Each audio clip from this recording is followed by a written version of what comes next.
Kumusta mga sangkay? Welcome sa ating channel, kung saan marami tayong pag-uusapan na interesanteng mga paksa tungkol sa ating mga Pilipino at pati na rin sa buong mundo. Siya nga pala, ang sangkay ay salitang waray na ang ibig sabihin ay kaibigan. Opo, proud waray po ako. Pero para mas maintindihan ng mas nakakarami ay Tagalog po ang gagamitin natin sa ating channel. Sangkay, nakabili ka na siguro ng gamot sa Mercury Drug o di naman ay nakapag-shopping o gaya ko na walang pang shopping, nakapagpalamig na sa SM. Pero marahil ay napansin nyo din ang isang bagay. Wala kayong makikitang Mercury Drug sa loob ng SM. Bakit nga ba? Yan, pag-uusapan natin sa kauna-unahang video ko sa YouTube. Pero bago yan mga sangkay, ay huwag kalimutan mag-subscribe at i-click ang bell icon para sa mas marami pang mga video para sa inyo mga sangkay. Huwag din kalilimutang i-share at i-like ang video natin. Subukan nating paabutin ng 100 likes ang video na to. At i-comment na din kung ano pang topic ang gusto nyo gawan ko ng video.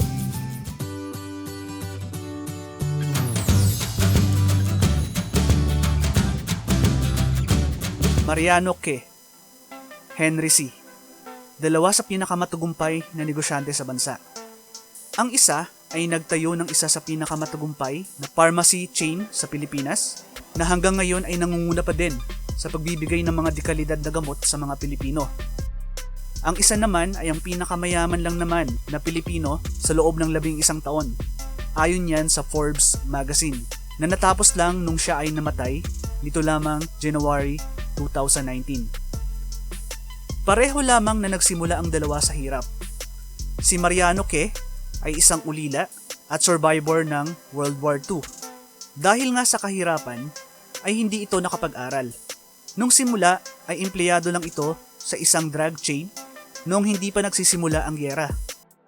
100 pesos, mga kasangkay. Yan lang ang nasa bulsa ni Mariano Que nang maganap nga ang mapaminsalang gyera. Isang oportunidad ang naisip niya upang makatulong sa kanyang mga kababayan. Ang gamot na sulfatiazole na itinuturing noon na miracle drug sapagkat nakakapagpagaling ito ng napakaraming sakit. Ang gamot na ito ang naging susi ni Ginoong Mariano Que sa kanyang negosyo. Kumuha siya ng bultuhan ng nasabing gamot sa isang maglalako sa Bambang upang maibenta niya sa mga kababayan sa mas murang halaga. Nang makaipon si Mariano Que ay nakabili na siya ng kariton at mas marami pang gamot upang maibenta sa mga kapwa Pilipino. Di nagtagal at nakaipon na nga ang negosyante at dito niya na nga itinayo ang kauna-unahang Mercury Drug Branch sa Bambang, lungsod ng Maynila noong March 1, 1945. At doon na nga nagsimula ang paglago ng negosyo ni Ginoong Mariano Que. Ngayon mga kasangkay ay pag-usapan naman natin si Henry C. Sino ba naman ang di nakakakilala sa pinakamayamang Pilipino at ang nagsimula ng isa sa pinakamalaking kumpanya sa Pilipinas? Marahil ay naging parte na ng ating kabataan ang salitang SM, mga sangkay. Gaya ko, maliban sa Jollibee, isa sa gustong-gusto kong puntahan noon ay ang SM Mall. Pero paano nga ba nagsimula ito? Gaya ni Mariano Que, isinilang din sa hirap si Henry C. sa Xiamen, China. Dahil sa sobrang kahirapan noon sa China, sumunod ang batang Henry sa kanyang ama na nasa Pilipinas. Nahirapan siyang mag-adjust sa banyagang bansa, pero hindi ito naging hadlang upang panghinaan siya ng loob. Mas naging determinado pa ang batang Henry na magsipag upang balang araw ay makaahon sa hirap. Nagtayo ang mag-ama ng isang maliit na sari-sari store para may maipangtawid sa araw-araw na gastusin. Naging matagumpay naman ang tindahan nila, ngunit sa hindi nila inaasahang pangyayari ay nagsimula na nga ang World War II o ikalawang digmaang pandaigdig. Opo, gaya ni Mariano Que, si Henry C. ay biktima at produkto din ng gyera.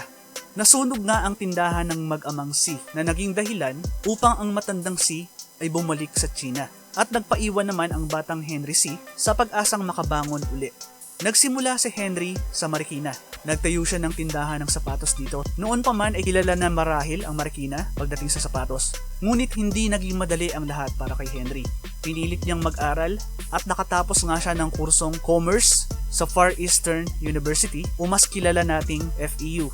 Maraming naging problema sa negosyo si C pero hindi siya sumuko. Meron siyang nakikita na marahil siya lang ang nakakaalam. At gaya nga ng ibang matagumpay na negosyante, nararamdaman niya na siguro ang nalalapit na pagtatagumpay niya sa negosyo. At noon ngang 1958 ay nagtayo siya ng isang maliit na tindahan ng sapatos sa Quiapo, Manila na tinawag niyang Shoe Mart. Noong panahon na yon ay marami na ding tindahan ng sapatos sa Manila. Ngunit isang ideya ni Henry ang magpapaangat sa kanyang mga kakumpetensya. Ano yun mga sangkay? Naisip ni Henry C. na gawing air-conditioned ang kanyang tindahan na naging kauna-unahan noong panahon na yon. At doon na nga nagsimula ang unti-unting pag-angat ng kumpanya ni Henry C. na kilala na natin ngayong SM Investments Corporation. Pero mga sangkay, ano nga ba ang nangyari at bakit walang tindahan si Mariano sa loob ng tindahan ni Henry? May masamang tinapay nga ba sa isa't isa ang dalawang negosyante? Pakinggan natin ang ilan sa mga tinatawag nating urban legend o mga kwentong gawa-gawa lang pero kung pakikinggan mo ay parang totoo. Ang unang kwento, noong nagsisimula pa lang daw si Henry C. ay nakiusap siya sa Mercury Drug na noon ay matagumpay na at marami ng customer. Naisip niya sanang pumwesto sa loob nito pero siya ay tinanggihan ng may-ari. Hindi niya raw ito nakalimutan. Ito raw ang naging dahilan kaya dinala ni Ginoong C. ang kumpanyang Watsons sa loob ng SM. Kung totoo man ito ay nakakapanghinayang naman sa parte ng Mercury Drug. Isipin nyo na lang kung ilang tao ang pumapasok sa SM araw-araw. Sana ay customer na rin ito ng Mercury Drug. Ang ikalawang kwento, sinubukan daw magtinda ni Henry sa harap ng Mercury Drug at marahil nga ay bawal ito. Pinaalis siya ng gwardiya ng nasabing tindahan. Kung alam lamang ng gwardyang iyon kung sino ang pinapaalis niya. At nung naging matagumpay na nga ang SM, ay lumapit daw ang Mercury Drug para pumesto sa mall nito. At marahil ay alam nyo na ang sagot ni Ginoong C. Hindi niya lamang tinanggihan ito, pinagbawal niya pang makapasok ang Mercury Drug sa lahat ng tindahan ng SM. Yun ang kwento, mga sangkay. Pero ano nga ba ang totoo? May malalim nga ba talagang galit ang dalawang negosyante sa isa't isa? Kailanman ay hindi nagsalita sa publiko si Henry C. hinggil sa mga kwentong ito.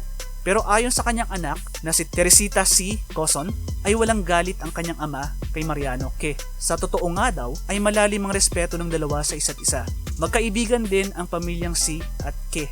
Ganon din ang opisyal na pahayag ng Mercury Drug hinggil dito. Parehong nirerespeto ng dalawang negosyo ang isa't isa. Yun naman pala mga kasangkay. Ang tanong natin, bakit nga ba walang Mercury Drug sa SM? Ang sagot na galing mismo sa anak ni Henry C. Upa. Hindi lamang po magkasundo ang dalawa sa tamang presyo ng upa. Mga sangkay, masaya ba kayo sa totoong dahilan kung bakit walang Mercury Drug sa SM? Dagdag kaalaman para sa inyo mga sangkay. Ito ang ilan lamang sa mga negosyong pag-aari ng mga C. Sa mga bangko, syempre nariyan ang pinakamalaking bangko sa Pilipinas, ang BDO. Pero maliban dyan, ay sila din ang may-ari ng China Bank.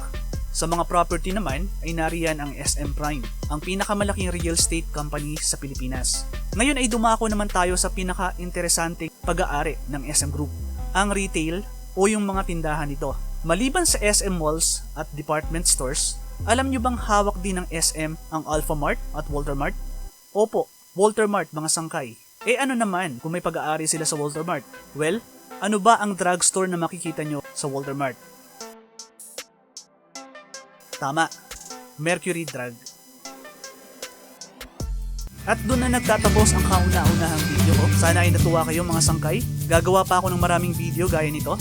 Kaya siguraduhin nyo mag-subscribe at i-click ang bell icon para alam nyo agad pag nailabas ko na ang sunod na video ko. Nakontento ba kayo sa totoong dahilan kung bakit walang Mercury Drug sa SM? O parang mas masarap pa din paniwalaan yung mga kwento-kwento?